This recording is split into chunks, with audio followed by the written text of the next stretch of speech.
ورسوله أما بعد فأعوذ بالله من الشيطان الرجيم بسم الله الرحمن الرحيم وإذا سألك عبادي عني فإني قريب أجيب دعوة الداء إذا دعان وقال تعالى كل نفس ذائقة الموت وإنما توفون أجوركم يوم القيامة فمن زحزح عن النار وأدخل الجنة فقد فاز وما الحياة الدنيا إلا متاع الغرور وقال النبي صلى الله عليه وسلم بني الإسلام على خمس شهادة أن لا إله إلا الله وأشهد أن محمد رسول الله وإقام الصلاة وإيتاء الزكاة والحج وصوم رمضان صدق اللہ العظیم۔ اللہ تبارک و تعالیٰ کا ہم پر احسان ہوا، کرم ہوا کہ اللہ تبارک و تعالیٰ نے ہم سب کو ایمان والا بنا کر اس دنیا میں بھیجا ہے۔ ہم نے کوئی درخواست نہیں کی، یہ ایک اللہ کا ضابطہ ہے، جسے چاہتا ہے اپنے دین کی سمجھ عطا کرتا ہے، جسے چاہتا ہے اپنے پسندیدہ مذہب کے اندر پیدا فرماتا ہے۔ اللہ تبارک و تعالیٰ نے قرآن پاک میں فرمایا ان الدین عند اللہ الاسلام، کہ میرے نزدیک پسندیدہ مذہب دین اسلام ہے۔ اور اللہ تبارک و تعالیٰ نے دوسری جگہ ارشاد فرمایا وَمَن يَبْتَغِي غَيْرَ الْإِسْلَامِ دِينًا فَلَن يُقْبَلَ مِنْهُ وَهُوَ فِي الْآخِرَةِ مِنَ الْخَاسِرِينَ، کہ جو شخص اس دین اسلام کو، مذہب اسلام کو چھوڑ کر دوسرے مذہب کو، دوسرے دھرم کو، دوسرے دین کو اپنائیں گا، وہ یقیناً آخرت میں خسارے اٹھانے والوں میں سے ہوں گا، خسارے میں ہوں گا، تکلیفوں میں، مصیبتوں میں ہوگا۔ تو یہ اللہ تبارک و تعالیٰ کا ہم پر احسان ہے، کرم ہے کہ اللہ تبارک و تعالیٰ نے ہم کو بن مانگے ایمان کی دولت دی ہے۔ ہم دنیا میں دیکھیں کہ الگ الگ طرح طرح کی دولت مند ہے، پراپرٹی ہے، دنیا کی جائیدادیں ہیں، دنیا کی ساری چیزیں ہیں جو ساری کی ساری فانی ہے، ختم ہونے والی ہے، لیکن سب سے قیمتی دولت ہے وہ ایمان کی ہے۔ اللہ نے وہ دولت ہم کو عطا کی ہے۔ اب ایمان کا ایک دائرہ ہے جس کے اندر ہمیں رہ کر زندگی گزارنا ہے، اس میں ہے اللہ کے حکموں کی اطاعت اور نبی پاک صلی اللہ علیہ وسلم کے بتائے ہوئے طریقے پر چلنا۔ یہی ہمارے کلمے کا مقصد ہے۔ ہم نے کلمہ پڑھا لا الہ الا اللہ محمد الرسول اللہ، کہ اللہ کے سوا کوئی عبادت کے لائق نہیں۔ ہم نے ترجمہ کیا عبادت کا، لیکن کلمے کے اندر عبادت کا لفظ موجود نہیں ہے۔ ہم ہر اعتبار سے، ظاہری طور پر ہو یا باطنی طور پر ہو، ہمارے سمجھ میں آئے یا نہ آئے، ہم ہر اعتبار سے یہ سمجھے کہ اللہ کے سوا کوئی ہے ہی نہیں جو ہماری حاجت کو پورا کر سکے، ہماری ضرورتوں کو پورا کر سکے، ہماری بیماریوں سے ہم کو شفا دے سکے، ہمارے مسائل کو حل کر سکے۔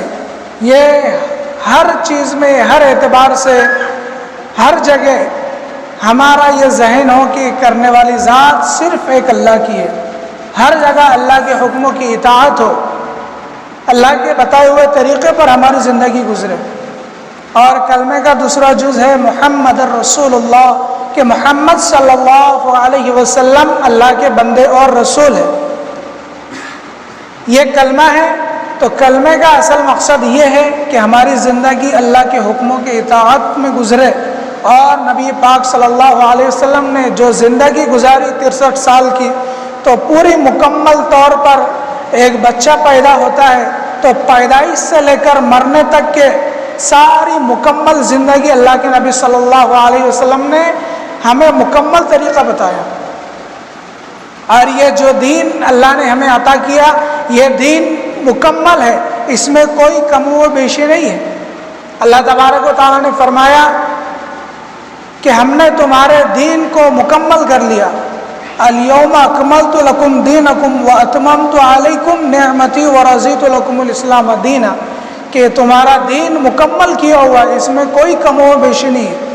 تو اللہ تبارک و تعالیٰ نے یہ جو ہمیں زندگی دی ہے، تو یہ زندگی کے بارے میں اللہ تعالیٰ نے قرآن پاک میں فرمایا وَمَا خَلَقْتُ الْجِنَّ وَالْإِنسَ إِلَّا لِيَعْبُدُونَ، کہ میں نے جنات اور انسان کو صرف اپنی عبادت کے لیے پیدا کیا۔ آج ہمارے گھر کے مرد حضرات ہیں، ہماری زندگی ہے، مرد حضرات کی زندگی ہے، ہم دیکھتے ہیں کہ کاروبار میں ہے، کھیتی باڑی میں ہے، جاب میں ہے، اپنے بزنس میں ہے، جو بھی اپنے کام دھندے ہیں ہم اس میں لگے ہوئے ہیں۔ ہمارا اصل مقصد وہ نہیں ہے۔ اللہ نے قرآن پاک میں واضح طور پر فرمایا وَمَا خَلَقْتُ الْجِنَّ وَالْإِنسَ إِلَّا لِيَعْبُدُونَ، کہ ہم نے جنات اور انسان کو صرف اپنی عبادت کے لیے پیدا کیے، اور اللہ کو ہماری عبادت کی ضرورت نہیں ہے۔ یہ عبادت ہمارے لیے ہے تاکہ ہم اللہ کا قرب حاصل کریں۔ اللہ تبارک و تعالیٰ نے قرآن پاک میں فرمایا وَإِذَا سَأَلَكَ عِبَادِي عَنِّي فَإِنِّي قَرِيب، کہ اے محمد صلی اللہ علیہ وسلم اپنی امتیوں سے کہہ دو، میرے بندوں سے کہہ دو وَإِذَا سَأَلَكَ عِبَادِي عَنِّي فَإِنِّي قَرِيب، کہ میرے بندوں سے، میری بندیوں سے کہہ دو کہ میں تمہارے بالکل قریب ہوں۔ فَإِنِّي قَرِيب اجیب دعوت الداعی اذا دعان، کہ جو کچھ تم پکارتے ہو مجھے یا مجھ سے دعاؤں کے ذریعے اپنی حاجتوں کو مانگتے ہو تو میں ان کو سنتا ہوں اور اسے پورا بھی کرتا ہوں، بشرط یہ ہے کہ تم متقی اور پرہیزگار رہو، ہمارے بتائے ہوئے حکموں پر چلو۔ نبی پاک صلی اللہ علیہ وسلم نے جو طریقہ اپنی زندگی گزار کر ہمیں بتایا، اور اللہ نے قرآن پاک میں فرمایا کہ لَقَدْ كَانَ لَكُمْ فِي رَسُولِ اللَّهِ أُسْوَةٌ حَسَنَةٌ، کہ ہم نے رسول اللہ صلی اللہ علیہ وسلم کو تمہارے لیے ایک آئیڈیل ماڈل، ایک نمونہ بنا کر بھیجا ہے، اور ماڈل اور نمونہ اسے کہا جاتا ہے جسے دیکھ کر ہم اپنی زندگی کو گزاریں، جسے دیکھ کر ہم اپنی زندگی کو اس کے طریقے کے مطابق اپنا طریقہ بنائیں۔ یہ اصل ہماری زندگی ہے، اور کلمے کا مقصد بھی یہی ہے، ایک اللہ اور ایک رسول، جو اللہ کا حکم ہے وہ پورا ہو ہم سے، اور اللہ کے رسول صلی اللہ علیہ وسلم کی سنتوں کے اوپر عمل کرنے والے ہم بنے۔ جو ہم نے کلمہ پڑھا لا الہ الا اللہ محمد رسول اللہ، ابھی تعلیم کر رہے تھے، یا اکثر ہم تعلیم میں سنتے ہیں کہ جب اللہ کے نبی صلی اللہ علیہ وسلم کفار مکہ، مشرکین مکہ کو کلمے کی دعوت دیتے تھے، قولوا لا الہ الا اللہ تفلحون، کہ اے میرے امتیوں، اے میری قوم کے لوگوں، کلمہ پڑھ لو کامیاب ہو جاؤں گے۔ صرف یہی ایک دعوت رہتی تھی اللہ کے نبی صلی اللہ علیہ وسلم کی کہ کلمہ پڑھ لو کامیاب ہو جاؤں گے۔ کہ کیا وجہ تھی کہ کفار مکہ، مشرکین مکہ آپ پر طرح طرح کے ظلم ڈھاتے تھے، آپ کے چہرے مبارک پر تھپڑ مارتے تھے، آپ کے چہرے مبارک پر تھوکتے تھے، آپ کے جسم مبارک پر کچرا ڈالتے تھے، آپ کو طرح طرح کی تکلیفیں دیا کرتے تھے، صرف ایک کلمہ پڑھنے کی وجہ سے، صرف ایک کلمے کی دعوت دیتے تھے۔ کیونکہ کفار مکہ، مشرکین مکہ عربی زبان جانتے تھے، سمجھتے تھے، لیکن ہم نے اپنی زبان سے کلمہ پڑھا، لیکن کلمے کے اصل مقصد کو نہیں سمجھا، جو ہمارے اسلام کی، ایمان کی اصل بنیاد ہے۔ اللہ کے نبی صلی اللہ علیہ وسلم نے فرمایا بنی الاسلام علی خمس شہادت ان لا الہ الا اللہ واشہد ان محمد رسول اللہ، کہ اسلام کی بنیاد 5 ستونوں پر ہے۔ یہ اللہ کے نبی صلی اللہ علیہ وسلم نے مثال دی، حدیث میں آپ لوگوں نے سنا ہوگا، ایک جھوپڑوں کی طرح، اشارے کی طرح اللہ کے نبی صلی اللہ علیہ وسلم نے اشارہ کر کر فرمایا کہ ایک جھوپڑا بنائیے اور بیچ میں ایک ستون ہے جو جھوپڑے کی طرح بنایا ہوا ہے، اور چاروں طرف سے 4 ستون ہیں جو اس کا بیلنس سنبھالنے کے لیے ہے۔ اب اس میں اندازہ لگائے کہ ان 5 ستونوں میں سے اگر کوئی ستون اگر کم ہو جائے یا ہٹ جائے یا ٹوٹ جائے تو وہ حصہ ناقص کہلاتا ہے، یعنی ٹوٹ جاتا ہے، اس طرف سے وہ جھک جاتا ہے۔ اسی طرح اللہ کے نبی صلی اللہ علیہ وسلم نے مثال دے کر فرمایا بنی الاسلام علی خمس شہادت ان لا الہ الا اللہ، کہ اسلام کی بنیاد 5 ستونوں پر ہے۔ سب سے پہلے اصل بنیاد ہمارا کلمہ ہے، اشہد ان لا الہ الا اللہ، کہ گواہی دیتا ہوں کہ اللہ کے سوا کوئی ہے ہی نہیں، ہر اعتبار سے، کھیتی باڑی میں ہو، کاروبار میں ہو، بزنس میں ہو، جاب میں ہو، نفع نقصان میں ہو، خوشی میں ہو، غم میں ہو، یا کسی مرض میں مبتلا ہو، ہر اعتبار سے اللہ کے اوپر ہمارا توکل اور بھروسہ ہو کہ اللہ ہی ہماری مدد کرنے والے ہیں۔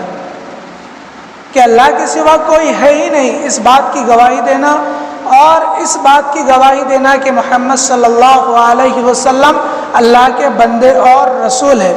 تو اس بات کی گواہی دینا صرف زبان سے کہہ لینا کافی نہیں، اس کو اپنی زندگی کے عملی طور پر اتارنا ہے کہ جس طرح اللہ کے علاوہ اپن نے کسی کو نہیں مانا، تو اللہ کے حکموں کی اطاعت یہ ہے کہ اللہ تبارک و تعالیٰ نے ہمارے اوپر 5 وقت کی نمازیں فرض کی ہے۔ اسی طرح پورے سال بھر میں رمضان المبارک کے 1 مہینے کے روزے فرض کیے، اور اللہ نے مال اور دولت دی ہے تو زکوٰۃ فرض کی ہے، اور اللہ نے اتنا مال اور دولت دیا ہے کہ ہم حج کے خرچے کو برداشت کر سکتے ہیں، تو حج ہمارے اوپر فرض ہے۔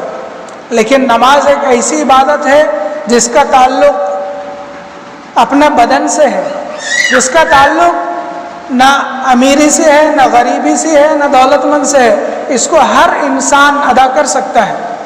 اللہ کے نبی صلی اللہ علیہ وسلم نے فرمایا کہ اصل بنیاد کلمہ ہے، اور دوسرا جزو ہے نماز کا قائم کرنا، کہ ہماری زندگی میں اگر نماز نہیں ہے تو یوں سمجھ لیجئے کہ ہم مسلمان نہیں ہیں، ہمارا اسلام مکمل نہیں ہے۔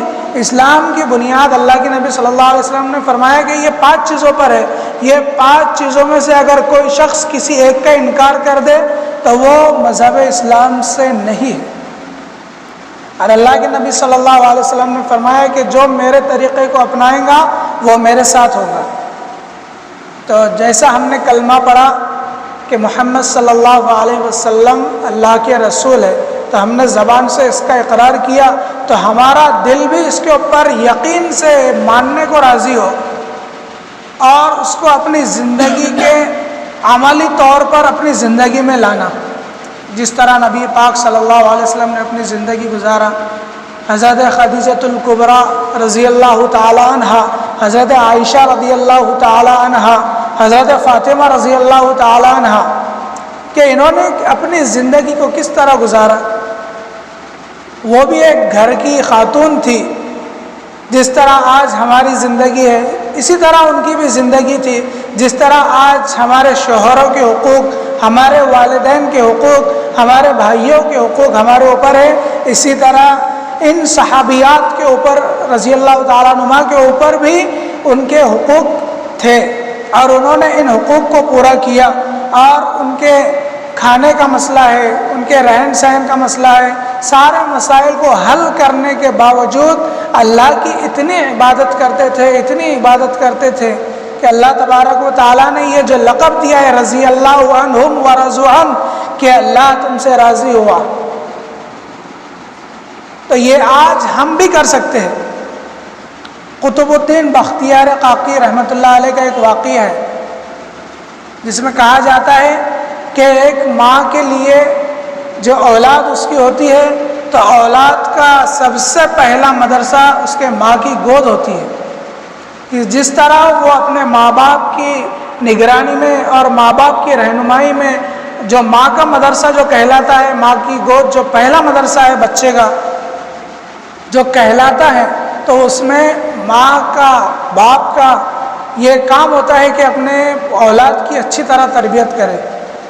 قطب الدین بختیار کاکی رحمۃ اللہ علیہ کے بارے میں آتا ہے کہ جب وہ اپنے بچپنے کے اور طالب علمی کے دور سے گزر رہے تھے، جس طرح آج ہمارے بچے مدرسے میں، اسکولوں میں جاتے ہیں، تو اسی طرح بختیار کاکی رحمۃ اللہ علیہ جب اپنے مدرسے میں جاتے تھے تو اپنی ماں سے کہہ کر جاتے تھے کہ میں مدرسے جا رہا ہوں۔ جب اپنے مدرسے سے واپس آتے تو کہتے اے امی جان، اے ماں مجھے بھوک لگی ہے، کھانا دے۔ جس طرح آج ہمارے بچے ہم سے کہتے ہیں کہ اے امی جان مجھے کھانا دیجیے، اے امی جان مجھے چاکلیٹ دیجیے، اے امی جان مجھے بسکٹ دے دیے۔ لیکن قطب الدین بختیار کاکی رحمۃ اللہ علیہ کی جو والدہ تھی، جو ان کی ماں تھی، ماں نے اپنے بچے کی ایسی تربیت کی تھی کہ اللہ کا توکل سب سے پہلے بچے کے ذہن میں ہونا چاہیے، کہ دینے والی ذات اپنے ماں کی اور اپنے باپ کی نہیں ہے، دینے والی ذات صرف ایک تنہا اللہ کی ہے۔ یہ ایک تربیت ان کی والدہ نے بختیار کاکی رحمۃ اللہ علیہ کی تھی۔ جب اسکول سے، مدرسے سے گھر آتے تو کہتے اے امی جان مجھے بھوک لگی ہے، کھانا دیجیے۔ تو امی جان کہتی ہے کہ غلطی کی ہے آپ نے کہ دوبارہ مجھ سے نہیں مانگنا، دینے والی ذات آپ کے والدین کی، آپ کے ماں کی اور آپ کے باپ کی نہیں ہے، دینے والی ذات صرف ایک اللہ کی ہے۔ تو بچے نے پوچھا کہ اے میری ماں کہ کس طرح میں اللہ سے مانگوں؟ تو بختیار کاکی رحمۃ اللہ علیہ کی والدہ نے کہا کہ جاؤ مصلی بچھاؤ اور 2 رکعت نماز پڑھو اور اللہ سے اپنی حاجت کو مانگو، تمہیں بسکٹ کی ضرورت ہے، تمہیں چاکلیٹ کی ضرورت ہے، تمہیں بھوک لگی ہے، کھانے کی ضرورت ہے، تو 2 رکعت نماز پڑھو اور اللہ سے مانگو تو اللہ تمہیں دے گا۔ یہ ایک مانگنے کا طریقہ ہے۔ تو چنانچہ بختیار کاکی رحمۃ اللہ علیہ نے مصلی بچھایا، 2 رکعت نماز پڑھی۔ بچپنے کی حالت میں چھوٹے سے بچے ہیں، لیکن یہ ماں کی تربیت ہے، ماں نے ایک تربیت کی، ماں نے سکھائی۔ 2 رکعت نماز پڑھے اور اللہ سے دعا کی اور کہا کہ اللہ مجھے بھوک لگی ہے، کھانا دے دے۔ جو بھی اپنے انداز میں اللہ سے مانگا اور دعا سے ہاتھ پھیرے اور اپنی ماں سے کہا کہ اے ماں میں نے اللہ سے مانگا، کہا اللہ نے نہیں دیا۔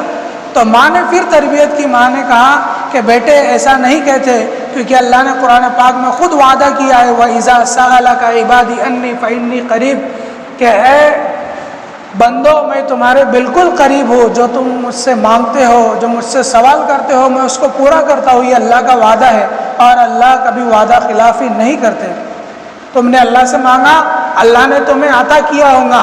اب ظاہری اسباب ہے، جس طرح ہم اسبابوں میں الجھے ہوئے، کوئی کاروبار میں ہے، کوئی کھیتی باڑی میں ہے، کوئی بزنس میں ہے، کوئی جاب میں ہے، جو بھی ہمارے کام دھندے ہیں، یہ اسباب ہے، اصل چیز نہیں ہے۔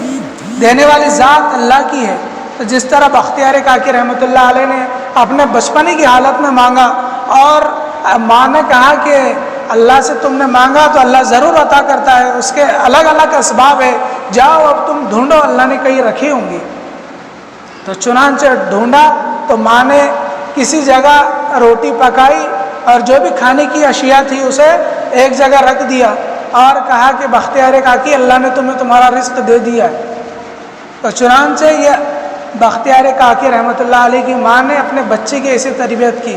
تو ایک موقع ایسا آیا کہ ان کی والدہ کسی ضرورت کی وجہ سے کہیں باہر گئی اور یہ سوچ کر گئی کہ اپنے بچے کے گھر لوٹنے سے پہلے میں گھر کو پہنچ جاؤں گی، لیکن اتفاق ایسا ہوا کہ وہ گھر کو پہنچ نہ سکی۔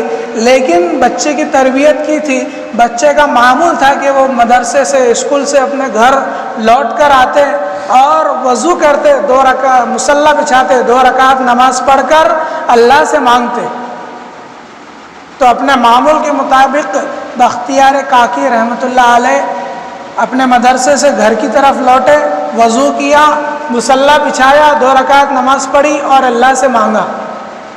ابھی ماں گھر کو نہیں پہنچی اور سمجھ میں آ گیا کہ میں گھر پر پہنچنے کے لیے کافی دیر ہو چکی ہے، میں گھر کو نہیں لوٹ سکی اور اللہ سے گڑ گڑا کر دعا مانگنے لگی، رونے لگی، اے اللہ میں نے برسوں سے میرے بچے کی جو تربیت کی، کہیں ایسا نہ ہو کہ اس کے دل سے ایمان نکل جائے، جو تیرے اوپر یقین بیٹھا ہوا ہے وہ یقین نہ ختم ہو جائے۔ رونے لگی، گڑ گڑانے لگی اور اپنے گھر کو پہنچتی ہے تو بختیار کاکی رحمۃ اللہ علیہ کھانا کھا کر فارغ ہو چکے تھے اور سوالیہ انداز میں پوچھا کہ اے بختیار کاکی کیسے ہو؟ تو بختیار کاکی رحمۃ اللہ علیہ نے ایسا کوئی تعجب کا اظہار نہیں کیا، کیونکہ اللہ تبارک و تعالیٰ کے جو ان کا معمول تھا اللہ تبارک و تعالیٰ سے مانگنے کا، تو اللہ تبارک و تعالیٰ نے اپنی علم غیب سے اور اپنی غیب کی قدرت سے اللہ تبارک و تعالیٰ نے انہیں عطا کیا تھا۔ آج بھی ہم یہ سب کر سکتے ہیں اور ہماری ذمہ داری ہے کہ ہم اپنی اولاد کی تربیت کریں، اپنی اولاد کو ہم نمازوں کا پابند بنائیں۔ آج ہم دیکھیں دنیا کے اندر کیسے کیسے طرح طرح کے فیشن نکل گئے، اپنے بچوں کے لباس کو دیکھیں، اپنی اولاد کی یہ تربیت میں سے ہے۔ اپنے بچے آج کیسی کٹنگیں اور کیسے بال رکھ رہے ہیں جو خلاف سنت ہے۔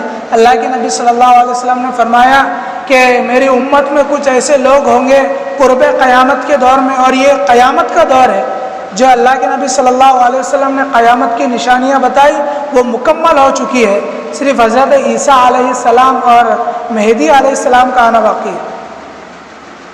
تو اللہ کے نبی صلی اللہ علیہ وسلم نے فرمایا کہ قرب قیامت میں میری امت میں سے کچھ لوگ ایسے ہوں گے جو اپنے سر کے بالوں کو کچھ حصے میں کاٹیں گے اور کچھ حصوں میں رکھیں گے.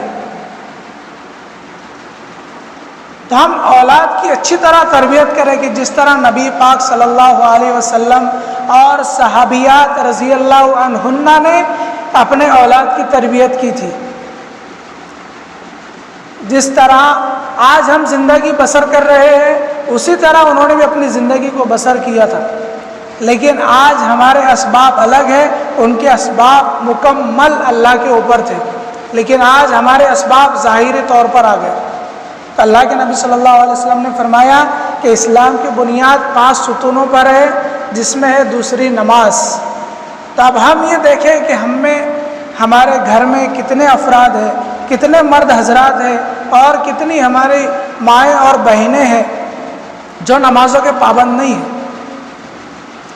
یہ اسلام کا اصل بنیاد ہے اور اسلام میں سب سے بڑی عبادت نماز ہے، جسے ہر انسان پورا کر سکتا ہے، ہر انسان ادا کر سکتا ہے. اگر حج کرنا چاہے تو حج کا تعلق پیسوں سے ہے، حج کا تعلق روپیوں سے ہے.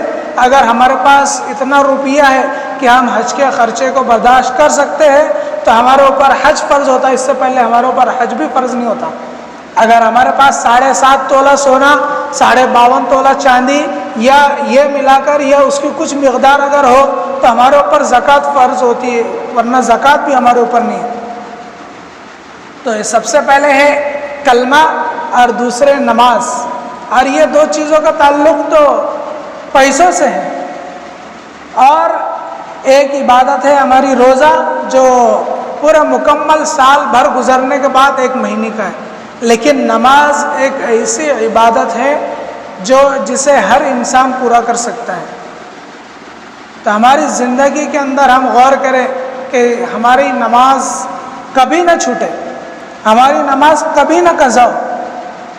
جو بھی ہمارے مسائل ہیں تو ہم ان مسائل کو جانیں. یہ ہماری ذمہ داری ہے، ہماری خود کی ذمہ داری ہے، کیونکہ اللہ کے نبی صلی اللہ علیہ وسلم نے فرمایا العلم فریضۃ علی کل مسلم و مسلمۃ، کہ علم دین کا حاصل کرنا ہر مسلمان مرد اور عورت پر فرض ہے. یہ نہ سمجھا جائے کہ ہمیں اس کا علم نہیں ہے، ہم یہ چیز نہیں جانتے، ہمیں حلال اور حرام کا پتہ نہیں ہے تو ہم گنہگار ہیں، ہم اللہ کے مجرم ہیں، کیونکہ ہمارے اوپر فرض ہے.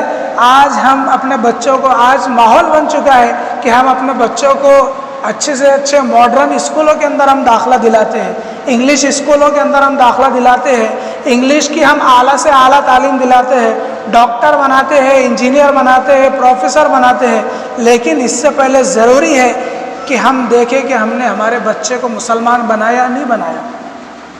یہ سب سے پہلے ہماری ذمہ داری ہے کہ ہم نے ہمارے بچے کو اس قابل بنایا نہیں بنایا کہ وہ اسلام کے اوپر، اسلام کے بتائے ہوئے طریقے پر چل رہا نہیں چل رہا. مرنے کے بعد ہم سے یہ نہیں پوچھا جائے گا.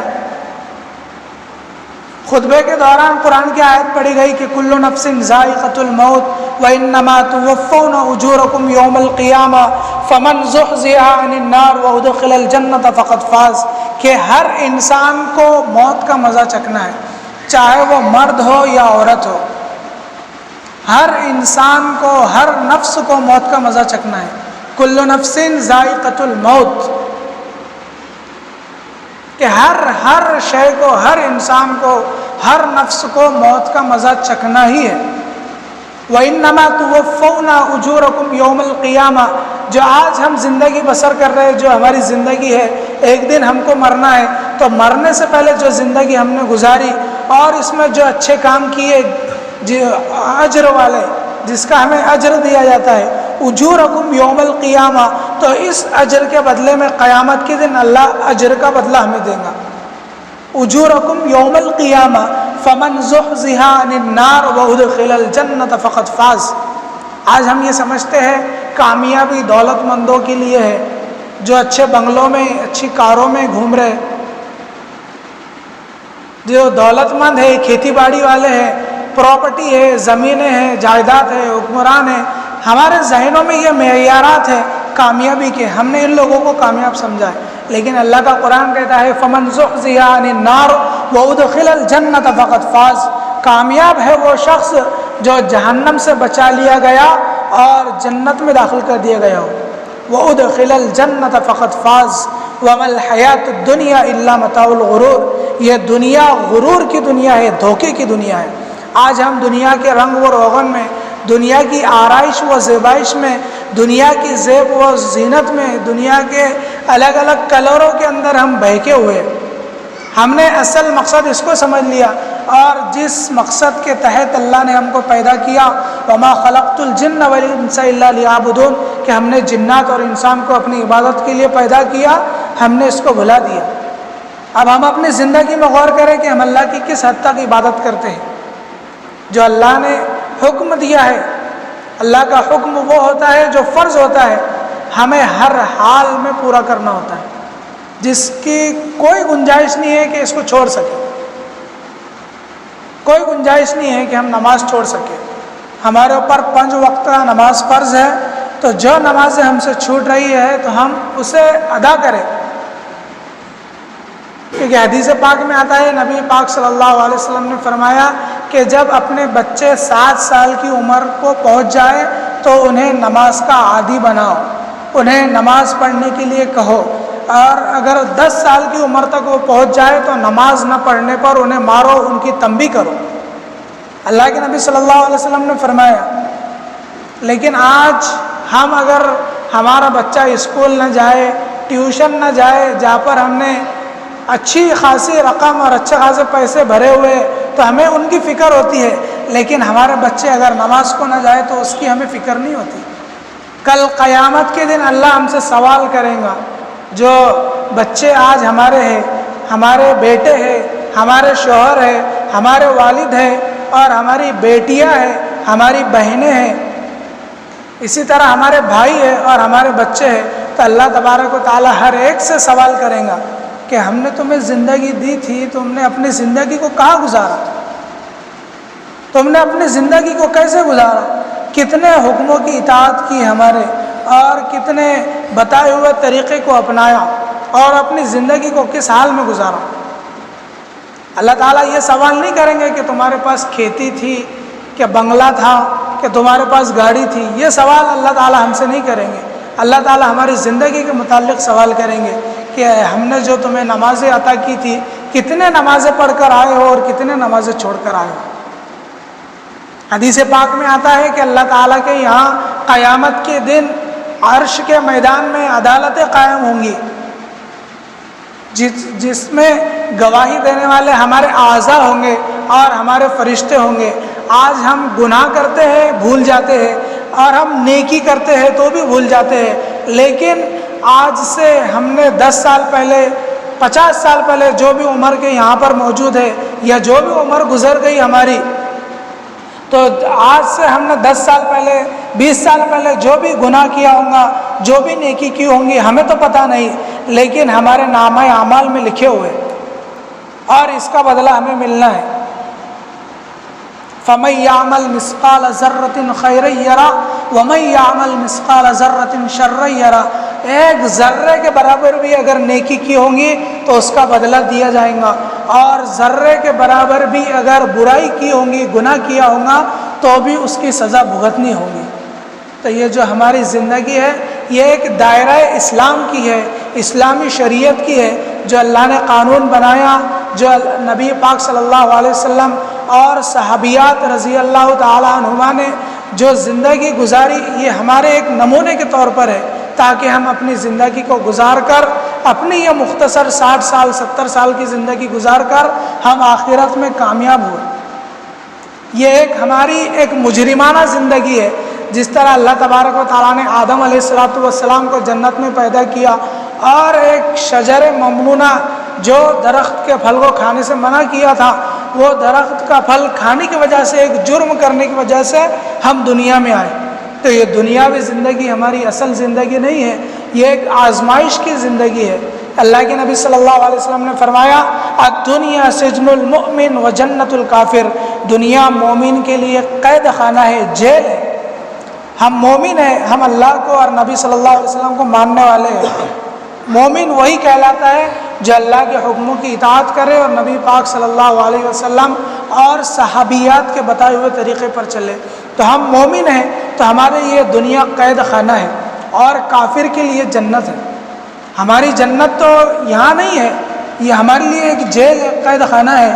یہاں قید خانے میں کبھی مجرم کی خواہش کو پورا نہیں کیا جاتا، لیکن اللہ تعالیٰ کا احسان کرم ہے کہ اللہ تبارک و تعالیٰ نے ہمیں طرح طرح کی نعمتوں سے اور طرح طرح کے چیزوں سے ہمیں نوازا ہے۔ جو قرآن پاک میں اللہ تعالیٰ نے بار بار فرمایا فَبِأَيِّ آلَاءِ رَبِّكُمَا تُكَذِّبَانِ کہ تم میری کن کن نعمتوں کو جھٹلاؤ گے۔ اللہ نے یہ جو زندگی دی ہے یہ بھی ایک نعمت ہے، اللہ نے جوانی دی یہ بھی ایک نعمت ہے، اللہ نے تندرستی دی، طاقت دی، تو یہ بھی اللہ کی نعمت ہے۔ تو ہم اس نعمت کو اللہ کے بدلے میں عطا کریں، اور یہ جو اللہ نے زندگی دی، مال دیا، دولت دیا، جوانی دی، طاقت دی، تو یہ سب کی سب اللہ کی امانت ہے، اللہ نے جنت کے بدلے میں خرید لیا ہے۔ تو ہماری یہ جو زندگی گزری اور جو گزرنے والی ہے تو یہ اللہ کے حکموں کی اطاعت میں گزرے، اور جو بھی اب تک کی ہماری زندگی ہوئی جس میں ہم نے گناہ کیے ہم گناہوں سے توبہ کریں، اللہ سے معافی مانگے، اور جو نمازیں چھوٹی اپنی نمازوں کو پورا کرے۔ نماز کبھی معاف نہیں ہوتی، جو اپنی زندگی میں اگر گناہ کیے اللہ سے توبہ کیے اللہ معاف کر دیں گا، لیکن جو نمازیں چھٹی، روزے چھوٹے، تو ان روزوں کا ہمیں اعادہ کرنا پڑے گا، ان نمازوں کا ہمیں اعادہ کرنا پڑے گا۔ اب ہم اس بات کا اندازہ لگائیں کہ جب ہم 10 سال کی عمر کو پہنچ گئے تو ہمارے اوپر نماز فرض ہو گئی، اب ہم نے نماز پڑھنا شروع کیا، لیکن جو ہماری عمر گزری اور جو ہماری نماز قضا ہو گئی تو ان نمازوں کو ہم ادا کریں، قضائے عمری کی جسے کہا جاتا ہے۔ تو ہم اپنی نمازوں کا ادا کریں اور ہم یہ ارادہ کریں کہ ہمارے گھر میں کوئی بے نمازی نہ ہو۔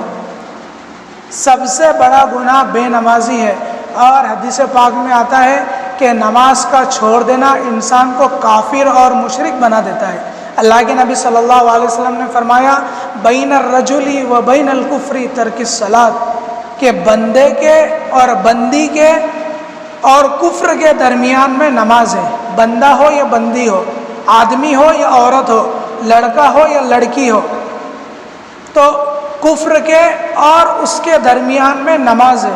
اگر اس کے درمیان سے نماز ہٹ جائے تو وہ بندہ ہو یا بندی، وہ انسان کافر ہو جاتا ہے۔ اللہ کے نبی صلی اللہ علیہ وسلم نے فرمایا، کیونکہ اللہ کا منادی آواز لگاتا ہے حی علی الصلاۃ حی علی الفلاح کہ آؤ نماز کی طرف، آؤ کامیابی کی طرف۔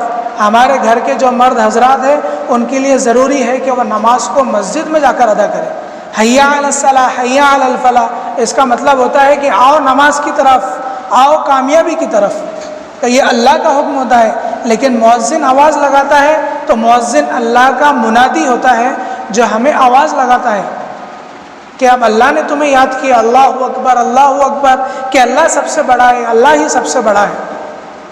تو اللہ کا منادی آواز لگاتا ہے کہ آؤ نماز کی طرف، آؤ کامیابی کی طرف۔ تو ہماری یہ ذمہ داری بنتی ہے کہ ہمارے جو گھر کے مرد حضرات ہیں ہم انہیں مسجد بھیجیں۔ حی علی الصلاۃ کا مقصد یہ ہوتا ہے کہ آؤ نماز کی طرف، اور ہماری جو بہنیں ہیں، ماں اور بہنیں ہیں، خواتین حضرات ہیں، تو ان کے لیے ہوتا ہے کہ وہ اپنے گھر میں نماز کو قائم کریں۔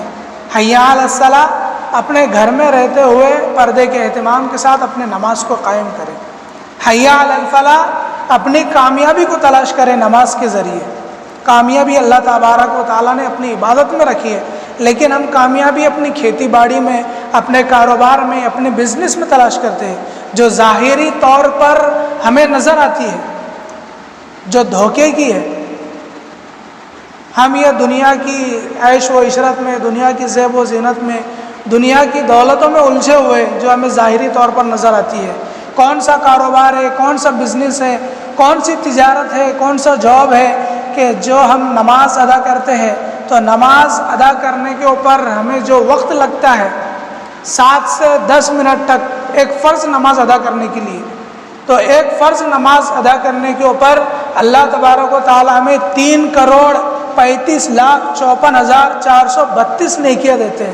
تو کون سی تجارت، کون سا کاروبار، کون سا جاب، کون سا بزنس اور کون سی کھیتی باڑی ایسی ہے جو 7 سے 10 منٹ کے اندر 3,35,54,432 روپے کما کر دکھاتی ہو؟ کوئی ایسی شے نہیں ہے۔ لیکن ہمارا ظاہری طور پر جو اسباب ہے، ظاہری طور پر ہماری نظر ان چیزوں کے اوپر جاتی ہے، کیونکہ ہمارے گھر کے مرد حضرات کاروبار کرتے ہیں اور جو نفع حاصل ہوتا ہے تو ہمیں ظاہری طور پر روپیہ، پیسہ نظر آتا ہے۔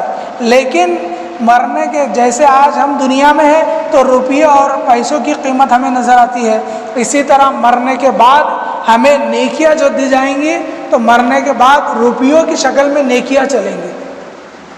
تو ہمارے لیے ضروری پیسہ ہے یا نیکی ہے؟ ہمارے لیے ضروری ہے کہ ہم نیکیوں کو جمع کریں، نیکیوں کو اکٹھا کریں۔ مرنے کے بعد ہم ایک سبحان اللہ بولنے کی بھی محتاج رہیں گے۔ آج اگر ہم سبحان اللہ کہہ دیں تو ہمارے لیے نیکیاں لکھی جائیں گی، لیکن ہم مر جائیں گے، مرنے کے بعد ہم سبحان اللہ، الحمدللہ، اللہ اکبر کہنے کی بھی محتاج ہو جائیں گے۔ آج ہمارے لیے موقع ہے، جو زندگی گزری اس سے توبہ کرے اور اللہ کے حکم اور نبی پاک صلی اللہ علیہ وسلم اور صحابیات کے طریقے کے مطابق اپنی زندگی کو گزارے، اور جو مسائل ہیں صحابیات رضی اللہ عنہم اجمعین کے، حضرت عائشہ صدیقہ رضی اللہ تعالیٰ عنہ، حضرت فاطمہ رضی اللہ تعالیٰ عنہ، کہ ان کے حدیثوں کو ہم پڑھیں کہ کس موڑ پر انہوں نے اپنے زندگی کو کیسے گزارا۔ جب بھی کوئی مسئلہ پیش آتا تو اللہ کے نبی صلی اللہ علیہ وسلم سے پوچھتے اور اپنے مسائل کو حل کرتے۔ تو آج ہمارے مسائل کا بھی حل ہے، تو ہم اپنے مرد حضرات کے ذریعے، یا ہم میں اگر کوئی عالمہ ہے یا کوئی جانتا ہے علم کو، اپنے عورتوں کے مسائل کو اگر جانتا ہے تو ہم ان سے پوچھیں اور اپنے مسائل کو حل کریں۔ یہ ہمارا ایک شریعت کا قانون ہے، ہم شریعت کی پاسداری کریں اور شریعت کے حکموں پر چلیں اور شریعت کے مطابق اپنی زندگی کو گزاریں۔ تو یہ چیزیں ہم کہاں سیکھیں گے؟ ہم اللہ کے راستے میں نکلیں گے تو یہ چیزیں ہم سیکھ سکتے ہیں۔ اللہ کے راستے میں نکلنے کی سب سے بڑی وجہ یہی ہے۔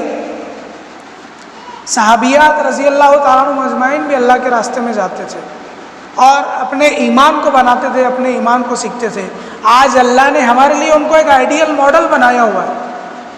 اللہ نے قرآن پاک میں فرمایا، یا ایھا الذین آمنوا آمنو، اے ایمان والو۔ یہ جملے کے اوپر ذرا غور کرنا سب، کہ اے ایمان والو ایمان لاؤ۔ یہ جملہ سمجھنے کا ہے کہ ہم تو ایمان والے ہیں ہی، اور اللہ تعالیٰ یہ بھی کہہ رہا ہے کہ اے ایمان والو، اور پھر آگے یہ کہہ رہا ہے کہ ایمان لاؤ۔ یہ جملہ سمجھنے کا ہے کہ ایمان ہونے کے باوجود کیوں کہا جا رہا ہے ایمان لانے کے لیے؟ یا ایھا الذین آمنوا آمنو، کہ اے ایمان والو ایمان لاؤ۔ کما آمن الناس، ان لوگوں کی طرح۔ اس سے مراد صحابہ اکرام رضی اللہ تعالیٰ عنہم اجمعین اور صحابیات رضی اللہ عنہن ہے، کہ ان کے جیسا ہمارا ایمان ہونا چاہیے، کہ جس طرح اپنی 2 رکعت نماز پڑھ کر اپنے مسائل کو حل کیا۔ لیکن آج ہماری زندگی کے حل کو دیکھیے، اگر ہمارے سر میں اگر درد ہو تو ہم ظاہری اسباب کی طرف فوراً چلے جاتے ہیں۔ اگر سر میں درد ہو تو ہمیں ظاہری طور پر ڈاکٹر یاد آتا ہے، گولی، دوائی اور میڈیسن یاد آتی ہے، لیکن اللہ یاد نہیں آتا۔ صحابہ کرام اور صحابیات رضی اللہ عنہم اجمعین نے، ہم واقعات میں اور حدیث کی کتابوں میں سنتے ہیں کہ اپنی مسائل کو کیسے حل کیا۔ وہ بھی انسان تھے اور ہم بھی انسان ہیں، فرق صرف اتنا ہے ایمان کا۔ ان کا ایمان مضبوط تھا اور ہمارا ایمان کمزور ہے، اور اس کی وجہ یہ ہے کہ ہم نے اپنے ایمان پر محنت نہیں کی۔ تو یہی ایک راستہ ہے کہ ہم اللہ کے راستے میں بار بار نکلیں۔ جو بہنیں اللہ کے راستے میں آئی ہیں ان کے لیے مبارک بات ہے کہ اللہ تبارک و تعالیٰ نے آپ کو اپنے مبارک راستے کے لیے قبول کیا ہے۔ یہ اس میں ہمارا کمال نہیں ہے، یہ اللہ کی طرف سے ہدایت ہے۔ اللہ نے قرآن پاک میں اس کے بارے میں بھی فرمایا، اِنَّکَ لَتَہْدِی مَنْ أَحْبَبْتَ وَلَکِنَّ اللَّهَ یہدی مَن یشاء۔ یہ محمد صلی اللہ علیہ وسلم سے کہا گیا کہ جس وقت اللہ کے نبی صلی اللہ علیہ وسلم نے، جو چچا نے آپ کی پیدائش سے لے کر آپ کے جتنی عمر گزری ہے ابو طالب کی، تو جو زندگی گزری تو نبی پاک صلی اللہ علیہ وسلم کی پرورش کی، نبی پاک صلی اللہ علیہ وسلم کو بچپنے سے سنبھالا، لیکن مرتے وقت بھی کلمہ نصیب نہیں ہوا۔ یہ اللہ کی توفیق ہے، اللہ کی ہدایت ہے۔ تو نبی پاک صلی اللہ علیہ وسلم نے مرتے وقت اپنے چچا سے کہا تھا کہ اے میرے چچا آپ کلمہ پڑھ لیجئے، میں آپ کی سفارش کر دوں گا۔ اسی وقت اللہ تبارک و تعالیٰ نے قرآن پاک کی آیت نازل فرمائی، اِنَّكَ لَا تَهْدِي مَنْ أَحْبَبْتَ وَلَكِنَّ اللَّهَ يَهْدِي مَن يَشَاءُ کہ اے نبی جی آپ جس کو چاہے ہدایت نہیں کر سکتے، ہدایت ہمارے قبضۂ قدرت میں ہے۔ تو ہمارا کام یہ ہے کہ ہم ارادہ کریں، ہم اللہ کے راستے میں نکلنے کے لیے، نمازوں کا اہتمام کرنے کے لیے، اللہ کے حکموں کی اطاعت کرنے کے لیے، نبی پاک صلی اللہ علیہ وسلم اور صحابیات رضی اللہ عنہم اجمعین کے طریقے پر چلنے کے لیے ہم کوشش کریں، ارادہ کریں، اور اس میں آسانیاں اللہ تعالیٰ ہمیں عطا کریں گا، ہدایت اللہ تعالیٰ دیں گا، توفیق اللہ تعالیٰ دیں گا۔ آج ہم یہ سمجھتے ہیں کہ بندے اور بندیاں نماز نہیں پڑھتی، لیکن اس میں یہ بات ہے کہ اللہ تبارک و تعالیٰ جب کسی سے ناراض ہوتا ہے، کوئی بندہ ہو یا بندی ہو، اللہ تعالیٰ جب کسی سے ناراض ہوتا ہے تو اس کا رزق، اس کی مال و دولت اور اس کی جائیداد، اس کا گھر بنگلہ گاڑی نہیں چھینتا، اللہ تعالیٰ اس سے سجدہ کرنے کی توفیق چھین لیتا ہے۔ یہ اللہ کے ناراض ہونے کی سب سے بڑی علامت ہے کہ اللہ تعالیٰ ہم سے ناراض ہے۔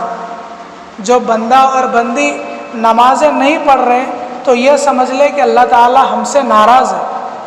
ہم سے کون سے گناہ ایسے سرزد ہوئے، ہم سے کون سی ایسی غلطی ہوئی کہ اللہ تعالیٰ ہم سے ناراض ہے۔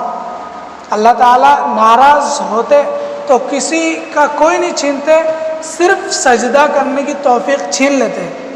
ہم ہر وقت 5 وقت نماز ہوتی ہے، ہم فجر کی نماز کے وقت اپنے غفلت میں اور نیندوں میں سوئے ہوئے ہوتے ہیں۔ اللہ کا منادی آواز لگاتا ہے الصلاۃ خیر من النوم کہ نیند سے بہتر نماز ہے۔ ہماری کانوں میں آواز آئی اور ہم نے سمجھا کہ واقعی صحیح بات ہے کہ نیند سے بہتر نماز ہے، لیکن نماز پڑھنے کی توفیق نہیں ہو رہی۔ تو یہ اس بات کی علامت ہے کہ اللہ تعالیٰ ہم سے ناراض ہے، اور جب اللہ تعالیٰ کسی سے ناراض ہوتا ہے تو اس سے سجدہ کرنے کی توفیق چھین لیتا ہے۔ وہ کتنا ہی چاہے تو وہ نہ سجدہ نہیں کر سکتا، نماز نہیں پڑھ سکتا۔ تو اس کے لیے یہ چیز ہے کہ ہم اللہ کے سامنے توبہ کریں، اللہ سے معافی مانگیں جو زندگی گزری ہے، اور اپنے اولاد کی تربیت کریں، ہم انہیں قرآن پاک کی تعلیم دیں، حدیث کی تعلیم دیں، صحابہ رضی اللہ تعالیٰ عنہم اجمعین کے واقعات سنائیں، اور ہم ہمارے گھروں کے اندر تعلیم کو زندہ کریں۔ یہ چیزیں کیسے پیدا ہوں گی کہ جب ہم اپنے گھروں کے اندر فضائل اعمال کی تعلیم کریں گے، ہم اپنے گھروں کے اندر تعلیم کو زندہ کریں تو ہم واقعات کو سنیں گے، صحابہ کرام رضی اللہ تعالیٰ عنہم اجمعین نے کن موقعوں پر اپنے مسائل کو حل کیا، کیسے کیسے مواقع ان کے سامنے آئے اور کیسے انہوں نے اپنی قربانی دی اور مصیبتوں کا کیسے سامنا کیا۔ آج بھی ہم اسی طرح زندگی گزار رہے ہیں، لیکن ہم ان کے اگر طریقوں کو چھوڑیں گے اور اپنے مرضی کے مطابق زندگی گزاریں گے تو اللہ تعالیٰ نے کہا کہ یقیناً آخرت میں خسارے اٹھانے والوں میں سے ہوں گے۔ تو یہ ایک موقع ہے ہمارے لیے کہ جو اللہ کے راستے میں آئے ہوئے ہیں وہ اپنے اوقات کو، اگر اللہ توفیق دے اور اللہ سے ہم توفیق مانگے تو اپنے اوقات کو آگے بڑھائیں، ہم اپنے اوقات کو آگے بڑھائیں، کیونکہ اللہ نے قرآن پاک میں فرمایا کہ یہ جو مال ہے، دولت ہے، ہماری جو زندگی ہے، ہمارا وقت ہے، ہماری جوانی ہے، ہماری یہ ساری زندگی ہے، جو اوقات ہے اس کے اندر ساری ضرورتیں ہیں، تو یہ ساری چیزیں اللہ تبارک و تعالیٰ نے جنت کے بدلے میں خرید لیا ہے۔ تو اب ہم اس کو اپنے اوپر کیسے استعمال کر سکتے ہیں؟ اب ان چیزوں کے اوپر ہماری مرضی کیسے چل سکتی ہے؟ لیکن اللہ تعالیٰ نے موقع دیا ہے تو ہم اللہ کے حکموں کی اطاعت کریں۔ اللہ کے حکموں میں یہ بھی ہے، کیونکہ اللہ نے قرآن پاک میں فرمایا کنتم خیر امت اخرجت للناس کہ تم بہترین امت ہو۔ اب امت میں مرد بھی ہے، عورت بھی ہے۔ جو نبی پاک صلی اللہ علیہ وسلم کو اپنا نبی مانتے تو یہ نبی پاک صلی اللہ علیہ وسلم کی امت ہے۔ تو اللہ نے قرآن پاک میں فرمایا کہ تم بہترین امت ہو، تم لوگوں کے نفع کے لیے پیدا کی گئی ہو۔ اب لوگوں کو نفع کیسے پہنچانا ہے کہ انہیں اچھائی کی دعوت دینا ہے، بھلائی کی دعوت دینا ہے، نمازوں کی دعوت دینا ہے، قرآن پاک کی تلاوت کی دعوت دینا ہے، اسی طرح اللہ کے جتنے احکامات ہیں، عبادتیں ہیں، تو ان عبادتوں کی دعوت دینا ہے، بھلائی کا حکم کرنا ہے، اچھائی کی طرف لانا ہے اور برائی سے روکنا ہے۔ اب برائی جو گناہ والے کام ہیں، جو جس کام کو ہم کریں اور جس کام کرنے کی وجہ سے ہمیں گناہ ملے، تو یہ ساری چیزیں برائی والی ہے، یہ ساری چیزیں بری ہے۔ تو ان ساری چیزوں سے، ساری برائیوں سے بچانا یہ ہر مسلمان بندے اور بندی کی ذمہ داری ہے۔ نبی پاک صلی اللہ علیہ وسلم کی امت میں پیدا ہونے کا یہ بھی ایک مقصد ہے کہ ہم اللہ کے حکموں کی اطاعت اور نبی پاک صلی اللہ علیہ وسلم کے طریقے پہ چلتے ہوئے اس کی دعوت دیں، کیونکہ اللہ کے نبی صلی اللہ علیہ وسلم نے فرمایا انا خاتم النبیین لا نبی بعدی، کہ میں آخری نبی ہوں، میرے بعد کوئی نبی نہیں آنے والا۔ اب یہ جو شریعت ہے، جو دین ہے، جو مذہب ہے، اللہ نے مجھے دے کر بھیجا ہے، تو اب یہ آپ کی ذمہ داری ہے۔ حجۃ الوداع کے موقع پر اللہ کے نبی صلی اللہ علیہ وسلم نے فرمایا، یعنی آخری حج اللہ کے نبی صلی اللہ علیہ وسلم نے کیا تو سارے صحابہ آپ کے ساتھ موجود تھے، تو ان کے سامنے کہا کہ اللہ نے جو شریعت اور اللہ نے جو دین اور مذہب مجھے دے کر بھیجا تھا، کہ میں نے تم تک پہنچا دیا؟ صحابہ نے کہا کہ آپ نے پہنچایا ہی نہیں بلکہ اس کا پورا حق ادا کر دیا۔ اللہ کے نبی صلی اللہ علیہ وسلم نے آگے فرمایا کہ فَلْيُبَلِّغُ الشَّاهِدُ الْغَائِبُ، کہ اب آپ تمام کی ذمہ داری ہے، اس سے مراد قیامت تک کے آخری پیدا ہونے والا انسان بھی ہے، کہ اب آپ کی ذمہ داری ہے کہ اس کو غائبین تک پہنچائے۔ غائب سے مراد ہے کہ جو یہاں پر موجود نہیں ہے۔ اب ہم اندازہ لگائیں کہ اب قیامت تو ابھی قائم نہیں ہوئی، اور آج بھی بچے ان دنیا میں آتے ہیں، بچے پیدا ہوتے ہیں، تو ہماری یہ ذمہ داری ہے کہ قیامت تک کے آنے والے جو بچہ پیدا ہوگا اس تک کے یہ دین پہنچے۔ تو یہ دین کیسے پہنچیں گا؟ یہی ہم اللہ کے راستے میں بار بار نکلیں گے اور اللہ کے حکموں کی اطاعت اور نبی پاک صلی اللہ علیہ وسلم اور صحابیات رضی اللہ عنہم اجمعین کے بتائے ہوئے طریقے پہ چلنے کی ہم دعوت دیں گے۔ یہی ایک راستہ ہے، اللہ کے راستے میں نکلنے کا سب سے بڑا مقصد یہی ہے کہ ہم اپنے دین کو، اپنے ایمان کو مضبوط کریں، اپنے ایمان کو ہم مکمل اپنی زندگی میں لائیں اور اللہ کے حکموں کی اطاعت کریں۔ آج ہم سنتے ہیں، بیانوں کے اندر سنتے ہیں، حدیثوں میں سنتے ہیں، لیکن ہماری زندگی جو گزر رہی ہے تو کیا ہم اس کے اوپر عمل کر رہے ہیں؟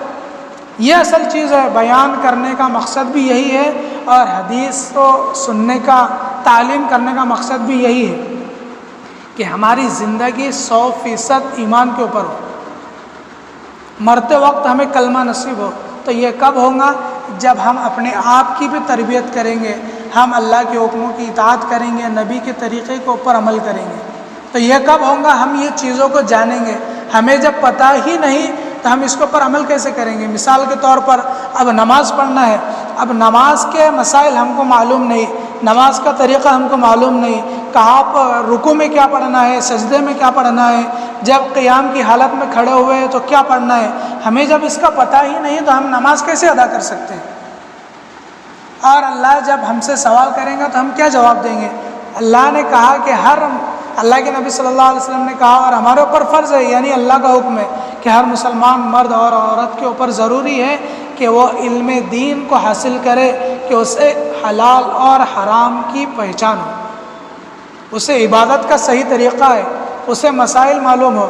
ہم فضائل اعمال کی تعلیم کے اندر تعلیم کرتے ہیں تو تعلیم کے اندر ہم واقعات کو سنیں، اور اسی طرح بہشتی زیور حضرت مولانا اشرف علی تھانوی صاحب رحمۃ اللہ علیہ کی کتاب لکھی ہوئی ہے، ہم اس کا بھی مطالعہ کریں، اس کو ہم پڑھتے رہیں۔ اس میں خصوصاً عورتوں کے مسائل بھی ہم ان مسائل کو جانیں کہ کس طرح پاکی اور ناپاکی، اور کس طرح ہماری نماز، کس طرح ہمارا روزہ، کب نماز ٹوٹ جاتی ہے، نماز میں کون سے رکن چھوٹ جانے کی وجہ سے اور کون سی چیز چھوٹ جانے کی وجہ سے ہماری نماز ادھوری رہ جاتی ہے، اور کن چیزوں سے ہمارا روزہ ٹوٹ جاتا ہے، اور ہم پر کب زکوٰۃ واجب ہوتی ہے، اور ہم پر کب حج فرض ہوتا ہے۔ اور حج اللہ کے فضل و کرم سے بہت سارے حضرات حج کو جاتے ہیں، لیکن معلوم نہیں کتنوں کے حج قبول ہوتے ہیں اور کتنوں کے نہیں.